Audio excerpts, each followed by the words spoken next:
নমস্কার, আপনারা দেখছেন ডিজি বাংলা।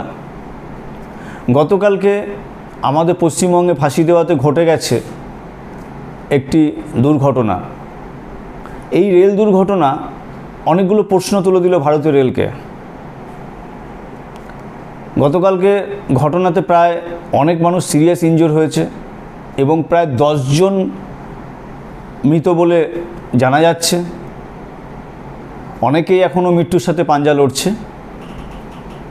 এমন প্রশ্ন হচ্ছে, এই রেল দুর্ঘটনা কেন ঘটেছে বা এর দায় কার, এইগুলো নিয়ে এখন সবার চর্চা চলছে। কিন্তু মাথায় রাখবেন, যখনই কোনো রেল দুর্ঘটনা ঘটে তখন প্রশ্নগুলো ওঠে, বাকি সময় কিন্তু প্রশ্নগুলো ওঠে না আর। কিন্তু আসলে বাকি সময়গুলো হচ্ছে কাজ করে যাতে দুর্ঘটনা না ঘটে সেই সময়। দুর্ঘটনা ঘটে গেল তো ঘটে গেছেই, এবং এই রেল দুর্ঘটনা কিন্তু ভারতেই প্রথম ঘটছে না। আমাদের দেশে স্বাধীনতার পর থেকে প্রায় 300-র কাছাকাছি রেল দুর্ঘটনা ঘটেছে, এবং এই 300 রেল দুর্ঘটনায় প্রায় 7,000 মানুষ মারা গেছেন। মাথায় রাখবেন একটা জিনিস, আজকে কিন্তু ভারত অনেক আধুনিক, সমস্ত সেগমেন্টে আমরা আধুনিকীকরণের কাজ করছি। রেলও কিন্তু আধুনিক হচ্ছে, কিন্তু সবথেকে দুর্ভাগ্যের বিষয় রেলের সেফটি, যেটা মানুষের সবথেকে বেশি প্রয়োজন। কারণ রেল হচ্ছে আমাদের ভারতবর্ষের লাইফলাইন। এখানে কোটি কোটি মানুষ প্রতিদিন রেল যাত্রাতে, কেউ কাছে কেউ দূরে, তার প্রয়োজন মতো সে যাতায়াত করে। এই কোটি কোটি মানুষের সেফটি কিন্তু রেলওয়েকে নিতে হবে। এখন প্রশ্ন হচ্ছে, কিভাবে সেফটির কি কাজ হবে? আমরা যখনই কোনো কিছু দুর্ঘটনা ঘটে তখন দেখি অ্যান্টি কলিউশন ডিভাইস নিয়ে আলোচনা হয়। অ্যান্টি কলিউশন ডিভাইস এখনও পুরো বসানো হয়নি, অ্যান্টি কলিউশন ডিভাইস বসানো হবে।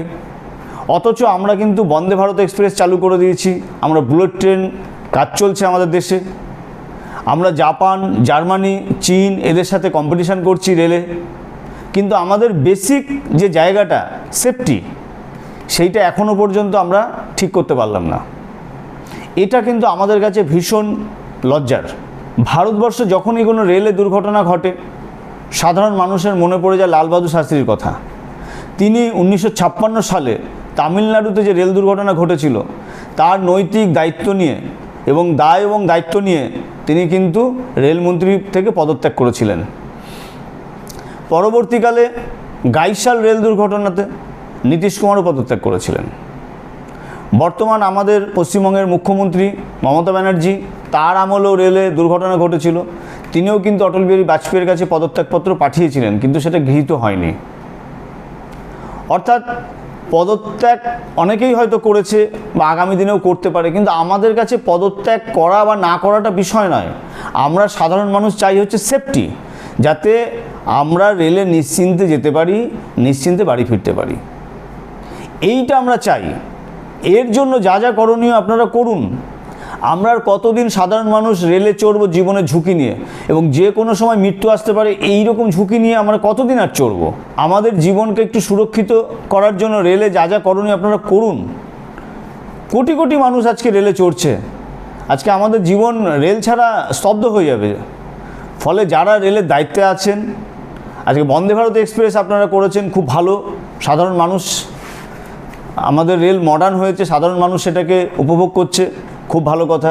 কিন্তু এই যে এক্সপ্রেসগুলো বা সাধারণ ট্রেনগুলো, এইগুলোর যে আমাদের কাছে যে সেফটি নেই, সেটার জন্য যা যা করণীয় আমরা দেখছিলাম। অ্যান্টি কলিউশন ডিভাইস, সেটা এখনও পর্যন্ত দেশে মাত্র 2000 কিলোমিটার বসানো হয়েছে এবং কাজ চলছে। অথচ আমাদের বর্তমানে প্রায় 70,000 কিলোমিটার রেলপথ।